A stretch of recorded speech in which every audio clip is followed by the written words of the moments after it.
అండి అందరికీ welcome back to our channel. అందరు ఎలా ఉన్నారు, బాగున్నారా? ఇవాళ నేను మైసూర్ పాక్ చేస్తున్నాను కాదు, ట్రై చేస్తున్నాను. ఇక వీడియోలోకి అయితే వెళ్ళిపోయే ముందు మన ఛానల్ ఎవరైనా ఫస్ట్ టైం కనుక చూసినట్టయితే తప్పకుండా సబ్స్క్రైబ్ చేసుకోండి, అలాగే పక్కన బెల్ ఐకాన్ కూడా క్లిక్ చేసుకోండి. And me friends and family members కూడా షేర్ చేయండి. మరి నేను చేసిన మైసూర్ పాకు హిట్టా ఫట్టా అనేది ఈ వీడియోలో చూద్దాం. మన దగ్గరనేమో ఫుల్ వర్షాలు పడుతున్నాయి, యూపీలోనేమో విపరీతమైన ఎండలు. అసలు ఎలా ఉంది అంటే నాకు ఈ వేడికి వామిటింగ్స్ కూడా అవుతున్నాయి. అందుకే నేను కుకింగ్ వీడియోలు చేయాలి అన్న కొంచెం భయం వేస్తుంది. నేను ఎర్లీ మార్నింగే వంట చేస్తున్నాను కదా, ఇంకా వీడియో తీసుకోవడానికి అవ్వట్లేదు. అక్క చాలా ముచ్చట్లు అనుకుంటున్నారా? సరే, ఇంకా ముచ్చట్లపై అయితే వీడియోలోకి అయితే వెళ్ళిపోదాం పదండి. ఈ మైసూర్ పాక్ నేను ఎలా చేశానంటే, 1 కప్ శనగపిండి తీసుకొని జల్లించుకున్నాను, అంటే జల్లించి పక్కన పెట్టుకోవాలి. ఇప్పుడు 2 కప్స్ నెయ్యిని తీసుకొని వేడి చేసుకొని పక్కన పెట్టుకోవాలి. ఈ నెయ్యిని ఇలా వేడి చేసేటప్పుడు మంచి స్మెల్ వస్తుంది కదా. మరి మీలో ఎంతమందికి ఇష్టం ఈ స్మెల్ అనేది తప్పకుండా కామెంట్ చేయండి. 1 కప్ శనగపిండికి 2 కప్స్ షుగర్ అయితే తీసుకున్నాను. ఇందులో 1 కప్ వాటర్ వేసుకొని, ఇది తీగపాకం వస్తుంది కదా, అలా కొంచెం ఇలా అన్నప్పుడు తీగలాగా ఫామ్ అవుతుంది కదా, అలా వచ్చినప్పుడు మనం జల్లించి పక్కన పెట్టుకున్నాం కదా శనగపిండి, దాన్ని కొద్దిగా వేస్తూ ఉండలు లేకుండా బాగా కలుపుకోవాలి. చాలా టైమే పడుతుంది ఇలా ఉండలు లేకుండా కలుపుకోవాలి అంటే. ఇప్పుడు మనం వేడి చేసి పక్కన పెట్టుకున్న నెయ్యిని అయితే కొద్దిగా వేస్తూ బాగా కలుపుకోవాలి. ఈ నెయ్యిని వేసేటప్పుడు ఎలా వస్తుందంటే కొంచెం బబుల్స్ లాగా ఫామ్ అవుతుంది. మేబీ దానివల్లనే నేను అనుకుంటాం మనం చేసే మైసూర్ పాకు గుల్లలుగా ఉంటుంది. నేను వేసేటప్పుడు గుల్లల్లాగా మంచిగా వచ్చింది, కానీ లాస్ట్కి ఏమైంది అనేది నేను వీడియో ఎండింగ్లో చెప్తాను. ఇలా మనం కాగించిన నెయ్యి మొత్తం అయిపోయే వరకు కూడా ఇలానే వేస్తూ బాగా కలుపుకోవాలి. ఇలా కలుపుకున్న తర్వాత కాసేపు అయ్యాక గ్యాస్ ఆఫ్ చేసుకోవాలి. ఇప్పుడు ఒక బేకింగ్ ట్రే తీసుకొని ఆయిల్ లేదా నెయ్యి ఏదో ఒకటి అప్లై చేసేసుకొని ఈ మిశ్రమాన్ని కూడా అందులో వేసేసుకోవాలి.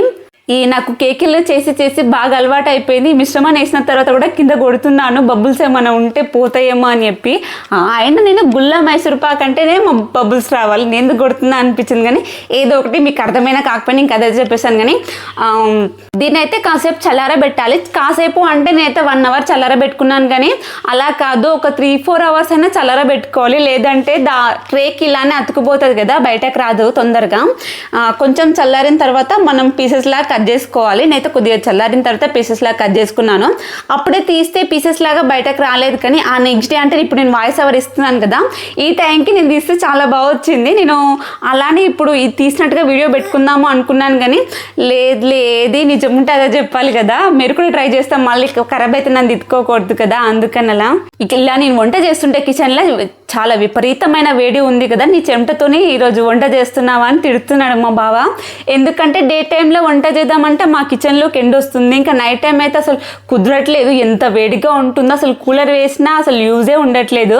చూసారు కదా నా మైసూర్ పాక్ ఎలా ఉందో, చూడడానికి అయితే చాలా కలర్ఫుల్గా ఉంది. నిజంగా చెప్తున్నా, పీసెస్ లాగా అంటే అప్పుడు రాకపోయినా ఆ నెక్స్ట్ డే వస్తుంది. మీరు అప్పుడే కట్ చేయకుండా నెక్స్ట్ డే కట్ చేస్తే చాలా బాగా వస్తుంది. మనం కేక్ ఇట్లా రివర్స్ అంటే ఎలా వస్తుంది, సేమ్ అలానే వస్తుంది. నిజంగా చెప్తున్నా, టేస్ట్ మాత్రం నెక్స్ట్ లెవెల్ ఉంది. మనం ఇందులో నెయ్యి వేసాం, కానీ నెయ్యి యాడ్ చేసినట్టుగా లేదు, ఏదో సంథింగ్ పాలతో చేసిన దానిలో చాలా బాగుంది. నాకైతే చాలా బాగా నచ్చింది టేస్ట్. మరి ఇదంతా విన్నారు కదా మీరు. మరి మీరు చెప్పండి, నేను చేసిన మైసూర్ పాక్ హిట్టా ఫట్టా అని. మా బావని అడిగితే మాత్రం హిట్టే అని చెప్పారు, ఎందుకంటే టేస్ట్ బాగుంది. షేప్ వైజ్గా కరెక్ట్గా ఉన్నా లేకపోయినా కానీ టేస్ట్ మాత్రం నిజంగా చెప్తున్నా నెక్స్ట్ లెవెల్ ఉంది. మీరు ఏమైనా ట్రై చేయాలనుకుంటే మాత్రం ట్రై చేయండి. కాకపోతే పాకాన్ని పట్టేటప్పుడు ఇంకా సేపు గట్టిగా అయ్యేంత వరకు కూడా వేయించి అప్పుడే తీయకుండా కాసేపు చల్లారిన తర్వాత తీయండి, టేస్ట్ బాగుంటుంది. ఈ వీడియోకి అయితే ఇంతేనండి. ఈ వీడియో మీకు ఎలా అనిపించిందో let me know in the comment box.